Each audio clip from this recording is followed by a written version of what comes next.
Sementara itu, Menko Polhukam Republik Indonesia Hadi Cahyanto hari ini menggelar rapat koordinasi tingkat menteri tentang penggantian Pusat Data Nasional 2. Rapat turut dihadiri Menkominfo Budi Aristiadi serta Kepala BSSN Hinsa Siburian. Dalam konferensi pers, Hadi menyampaikan hasil rapat bahwa PDN 2 bisa melaksanakan pelayanan secara aktif pada pada Juli 2024 dan di backup menggunakan hot site yang ada di Batam. Situs di Batam merupakan Disaster Recovery Center atau DRC, yaitu lokasi alternatif untuk memulihkan data yang terganggu. Selain itu, Hadi juga menyampaikan bahwa seluruh kementerian juga harus memiliki backup dan BSSN akan terus meningkatkan keamanan siber dengan menyambungkan ke Komando Kendali BSSN. Ini juga harus tetap hati-hati. Setiap tenan atau kementerian juga harus memiliki backup. Ini mandatori, tidak opsional lagi. Sehingga kalau secara operasional Pusat Data Nasional sementara berjalan, ada gangguan, masih ada backup, yaitu di DRC atau hot site yang ada di Batam dan bisa AutoGate, interactive service, dan setiap pemilik data center juga memiliki backup, sehingga paling tidak ada 3 lapis sampai 4 lapis backup tersebut. Ya, misalnya kebocoran data rakyat pada Pusat Data Nasional gara-gara diserang peretas dengan senjata ransomware belum disikapi serius oleh pemerintah, kepolisian maupun DPR. Suara membentuk pansus dengan malu-malu muncul dari DPR. Akankah ini terrealisasi dengan mendapatkan mayoritas suara dari anggota dewan atau hanya hangat-hangat kuku saja? Dan untuk membahasnya kita akan berbincang dengan juru bicara Partai Perindo, ada Yusuf Lakaseng, dan juga Direktur Eksekutif Lembaga Studi Advokasi Masyarakat atau LSAM, Wahyudi Jafar. Kita juga sudah mengundang dari anggota Komisi 1 DPR, Komisi Kementerian Komunikasi dan Informatika, Kantor Staf Presiden, namun sayangnya semua tidak ada waktu atau tidak dapat bergabung bersama kami untuk berdialog malam ini. Kita langsung menyapa ke Pak Yusuf dan juga Pak Wahyu. Selamat malam Bapak-Bapak semuanya. Terima kasih telah bergabung sama kami di Sindo Prime. Kita ke Pak Yusuf dulu mungkin ya. Oke, Pak Yusuf, sejauh mana kemudian menurut Anda dalam pandangan Anda begitu pansus ini akan berjalan? Ini apakah kemudian proses politik ini akan berjalan atau ini hanya hanya angat-angat kuku saja tadi yang dikatakan? Ya, pansus sih saya kira memang itu fungsi pengawasan anggota DPR ya. Tapi menurut saya yang lebih penting dari itu sebenarnya adalah Budi Ari sebagai Menkominfo ini memang harus bertanggung jawab ya. Kalau saya jadi Budi Ari, ya saya langsung mundur karena ini soal kapasitas dan memang menurut saya sih Menkominfo kan harusnya memang ahli dalam bidang digital, IT yang ditempatkan di situ, bukan menteri karena pertimbangan politik. Budi Ari ini menurut saya menteri tempatkan karena pertimbangan politik. Tapi kalau diganti sekarang juga ini masa kabinet ini tinggal beberapa bulan lagi ya. Memang menurut saya sih Pak Prabowo harusnya melihat kinerja Budi Ari saat ini untuk mungkin tidak menempatkan di posisi yang sekarang lagi gitu ya menurut saya. Jadi apakah kemudian pansus ini menjadi relevan di kondisi yang saat ini ketika pemerintahannya sudah mau ganti tapi kan masalahnya adalah tetap ada gitu bahwa server kita dihack? Ya, pansus ini penting. Saya kira ini bukan hanya soal Budi Ari, tapi pansus harus bekerja secara menyeluruh untuk memperbaiki pertahanan cyber kita ya. Harus dievaluasi betul kenapa bisa para hacker itu mudah betul menjebol data-data pemerintah.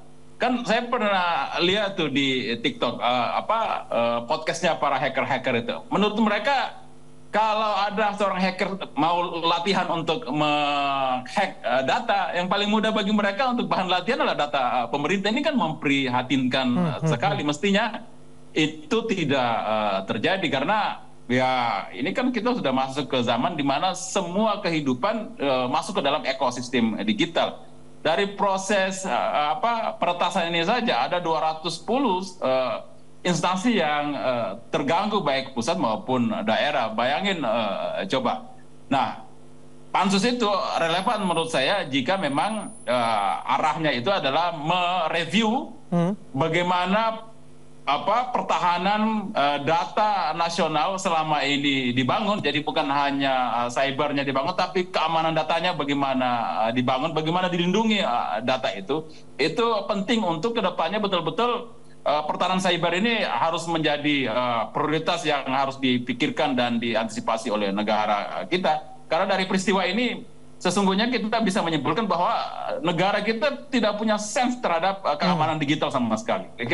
Baik. Coba kita tanyakan ke Bang Wahyu. Bang Wahyu gimana nih tanggapannya nih? Apakah kemudian langkah-langkah, kita tahu lah, oke sudah dihack begitu. Apakah kemudian langkah-langkah urgensi yang diperlihatkan oleh pemerintah ini sudah cukup? Salah satunya mungkin DPR yang mengusulkan pansus.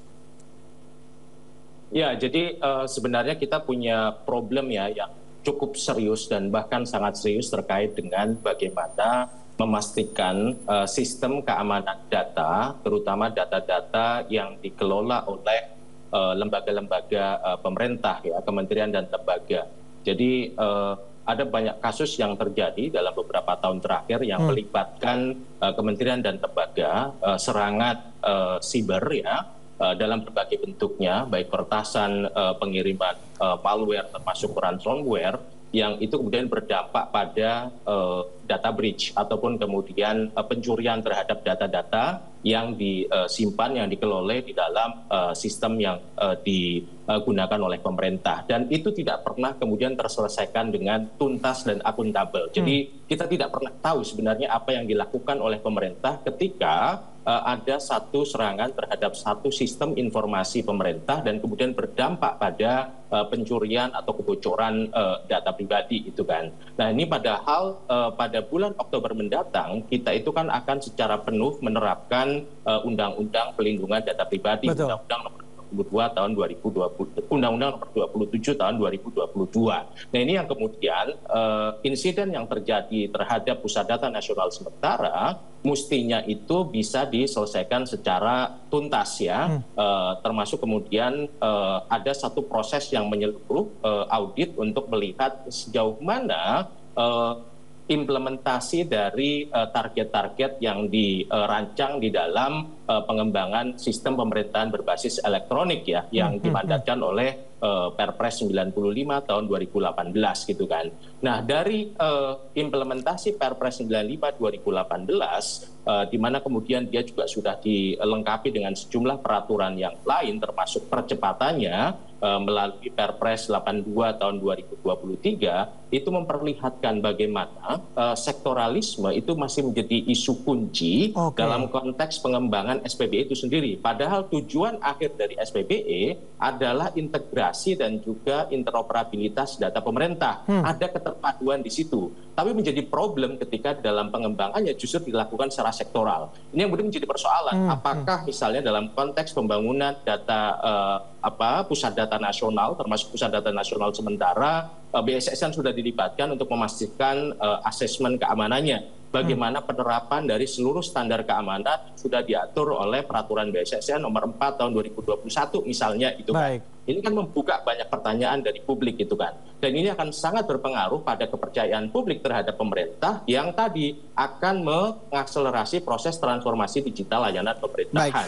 Nah, oleh karenanya kemudian sebagai bagian dari proses audit ini, DPR bisa kemudian menggunakan kewenangan pengawasannya, fungsi pengawasannya, entah dalam bentuk pembentukan panitia kerja atau panitia khusus untuk secara menyeluruh melihat kemudian mengawasi bagaimana rencana-rencana dari pemerintah dalam konteks transformasi digital layanan pemerintahan, terutama dalam hal bagaimana meningkatkan kesadaran dan juga kapasitas dari kementerian lembaga sebagai pengendali data dari institusi publik untuk bisa memahami seluruh standar dan kemudian juga prinsip-prinsip yang berkaitan dengan perlindungan data. Data gitu kan. ini. Termasuk Oke. bagaimana kemudian mengubah mindset mereka dari yang analog ke digital.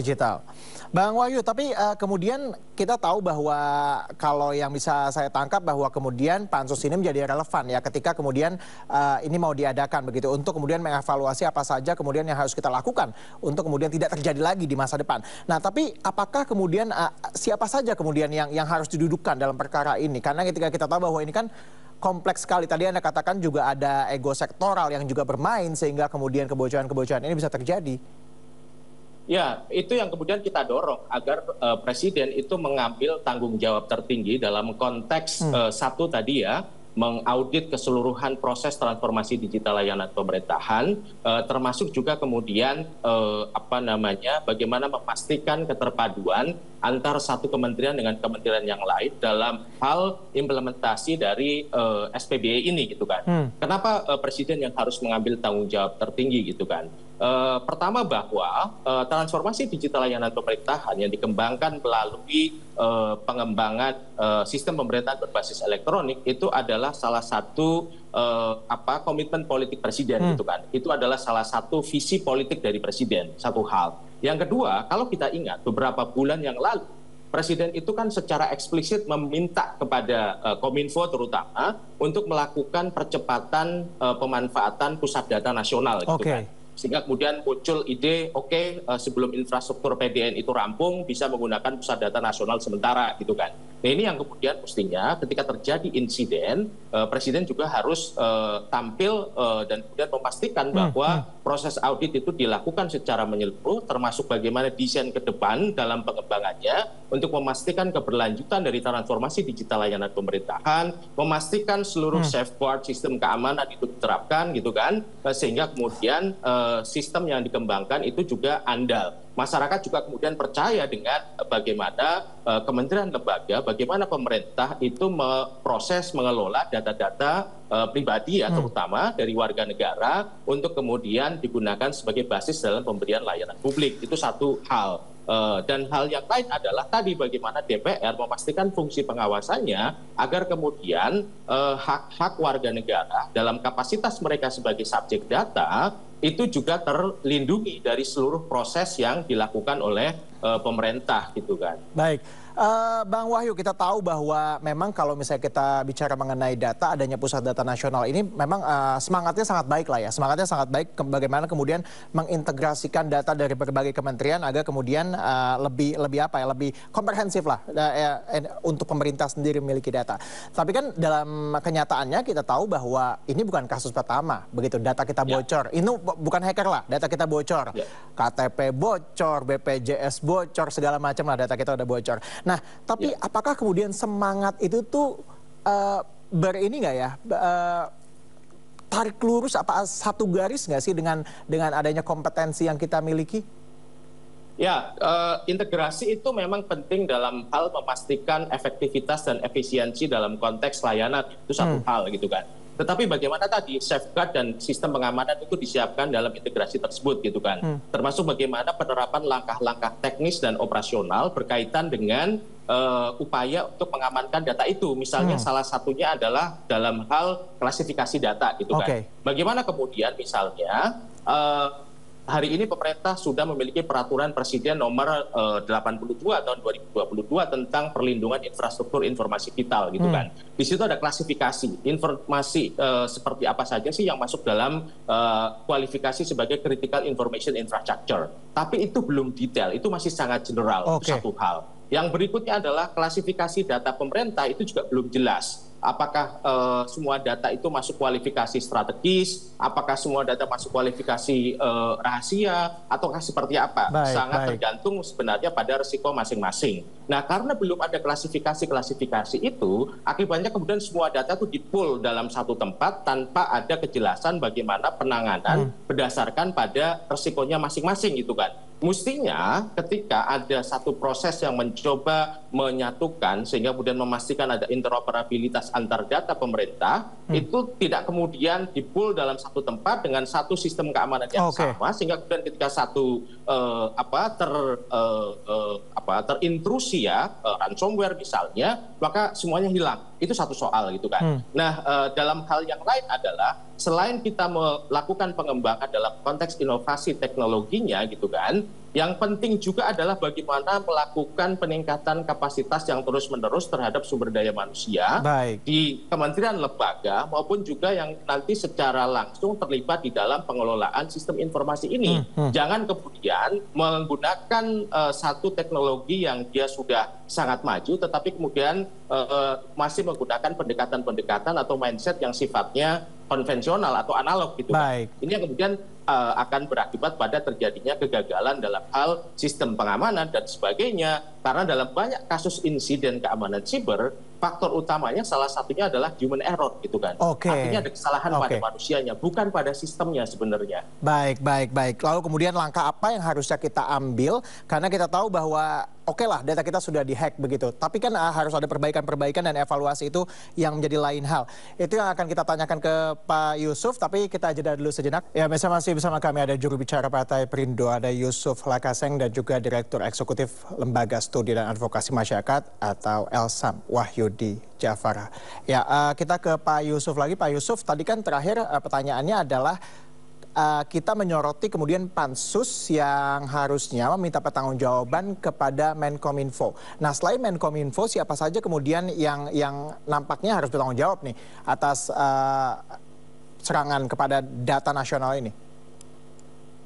Saya kira dari peristiwa ini ya, jelas menurut saya Badan Cyber dan Sandi Nasional, Telkom, Cybercrime Polri, kemudian Kemenkominfo sendiri adalah pihak-pihak yang memang harus bekerja sama untuk menyelesaikan masalah ini. Harus ada audit forensik digital yang tuntas soal peristiwa ini, karena memang benar bahwa tidak ada sistem pertahanan cyber yang tidak bisa dijebol. Tapi Indonesia ini keseringan, ini kebangetan ini ya, seperti tidak punya pertahanan sama sekali. Ini memalukan, apalagi yang berdampak misalnya imigrasi. Kita lihat tuh orang berkunjung ke Indonesia kemarin di bandara, antri berpanjang-panjang karena apalagi pemeriksaan mereka harus manual. Ini kan memalukan negara kita. Nah, makanya kemudian menurut saya itu benar, saya mendukung langkah DPR mengambil inisiatif untuk membuat pansus itu.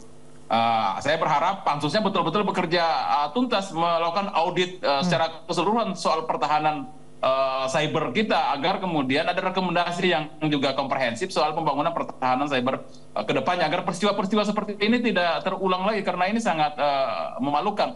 Di satu sisi pemerintah kita menginginkan ada pelayanan pemerintah berbasis elektronik, tapi di sisi lain data masyarakat sudah diambil tapi tidak bisa dilindungi. Bayangin coba kalau data masyarakat bocor kemana-mana, jadi sasaran serangan pinjol, keamanan negara kita jadi menjadi bulan-bulanan pihak luar, sehingga Indonesia menjadi telanjang di mata pihak lain, dan itu memprihatinkan sekali. Kalau yang Anda lihat, ini kan ada juga desakan mengenai Menkominfo untuk mundur. Apakah itu menjadi relevan? Mengingat bahwa kalau misalnya masa kerjanya kan tinggal singkat, tapi memang masalahnya ada di depan mata. Ya, menurut saya sih relevan. Nah, itu kekesalan publik, saya memaklumi itu. Ya, harusnya sih bukan mesti didesak. Harusnya Pak Budi Ari menyadari kapasitasnya. Kalau memang tidak mengerti soal cyber, soal digital, ya sudahlah, mundur saja. Sebenarnya ini bukan salah Budi Ari juga. Ini salah presiden kita menempatkan orang yang tidak kompeten pada tempatnya. Ini menunjukkan bahwa presiden kita mungkin menganggap soal Kementerian Informasi ini tidak penting-penting amat lah. Dikasih orang untuk duduk di sini yang itu adalah balas budi politik. Ini di sini masalahnya itu. Jadi Pak Jokowi ini menginginkan pelayanan pemerintahan berbasis elektronik, tapi menaruh orang yang tidak kompeten di situ. Jadi ini seperti kontradiktif dengan keinginan dan orang yang ditempatkan gitu. Baik. Oke, kita ke Pak Wahyu lagi. Pak Wahyu, kalau kita lihat memang ini kan masalahnya nampaknya tidak bisa oke lah, ini adalah kebocoran data masalah utamanya. Tapi kalau kita kuliti lagi, nampaknya masalahnya jauh lebih kompleks ya. dibandingkan hanya kebocoran data. Nah, mungkin bisa dijelaskan apa saja kemudian harus kita benahi lah agar tata kelola data kita semakin baik. Karena kebocoran nampaknya kalau setahun bisa 5 kali ada kali. Ya, jadi dalam seminggu terakhir ya, kalau kita identifikasi dari situs Bridge Forums misalnya, itu ada sejumlah dugaan kebocoran data pribadi yang dialami oleh sejumlah institusi negara ya, selain kemudian yang dialami oleh Pusat Data Nasional sementara.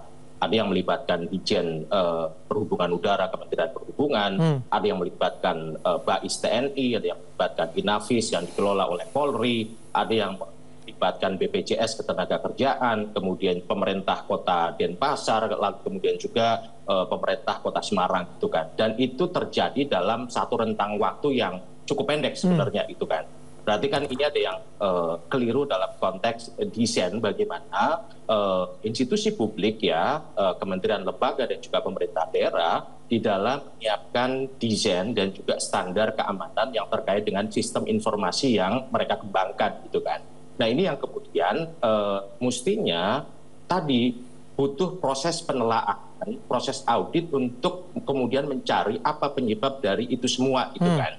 Nah karena memang kalau kembali lagi mengacu pada Peraturan Presiden Nomor 95 2018 tentang Sistem Pemerintahan Berbasis Elektronik, yang itu dalam hal standar keamanan sudah diturunkan ke dalam Peraturan BSSN Nomor 4 tahun 2021, seluruh standarnya itu sudah diatur di situ bagaimana protokol-protokol yang harus dipastikan ada demi menjaga keamanan dari sistem informasi yang dikembangkan oleh pemerintah untuk mencapai tujuan dari keamanan siber itu sendiri, itu kan. Nah, yang jadi pertanyaan adalah apakah itu sudah diterapkan secara konsisten atau belum, gitu kan? Apakah ada satu proses asesmen yang menyeluruh sebelum sistem itu dioperasikan atau digunakan, gitu kan? Itu satu hal. Nah, aspek yang lain adalah sejumlah infrastruktur penting ya, terutama di level kebijakan, itu belum disiapkan untuk bisa menopang target besar dari pemerintah untuk melakukan transformasi digital layanan pemerintahan, itu disediakan. Misalnya dalam konteks Undang-Undang Pelindungan Data Pribadi. Undang-undang ini kan baru disahkan tahun 2022 ya. Betul. Dan kemudian akan secara penuh diterapkan standar dan seluruh kewajiban kepatuhannya pada Oktober 2024 gitu kan. Artinya bahwa kita ada ruang kosong di mana kemudian ruang itu, kekosongan itu bisa digunakan untuk berbagai tujuan, termasuk dalam konteks penambangan data, eksploitasi data dan sebagainya gitu kan. Belum lagi terkait dengan keamanan sibernya. Sampai dengan hari ini kita belum memiliki satu undang-undang keamanan siber yang baik ya, dalam artian bahwa dia menekankan bagaimana memastikan perlindungan terhadap perangkat ya, devices, perlindungan terhadap network ya atau jaringannya, dan juga perlindungan terhadap individunya gitu kan. Nah, ini yang kemudian dalam beberapa waktu ke depan perlu dipersiapkan dengan segera. Nah, sebelum sampai di situ mestinya tadi kembali lagi proses audit yang menyeluruh untuk melihat kira-kira kekurangannya ada di mana saja dan kemudian bagaimana langkah-langkah yang harus dilakukan untuk melengkapi itu semua. DPR harus menyiapkan undang-undang apa nantinya, materinya seperti apa untuk memastikan sinkronisasi materi antara satu undang-undang dengan undang-undang yang lain, sehingga kemudian seluruh infrastruktur penting dalam hal tadi memastikan keandalan sistem informasi yang didesain oleh pemerintah, yang dikembangkan oleh pemerintah itu bisa dicapai, termasuk dalam hal bagaimana memastikan pelindungan data pribadi warga negara. Baik, Pak Wahyu terima kasih dan juga Pak Yusuf terima kasih telah bergabung sama kami. Semoga ini menjadi pembelajaran bagi pemerintah kita maupun dari pihak-pihak terkait untuk kemudian menganggap data itu sebagai hal yang penting ya, tidak lagi dengan mudah begitu dapat bocor kemana-mana. Terima kasih Bapak-Bapak telah bergabung sama kami.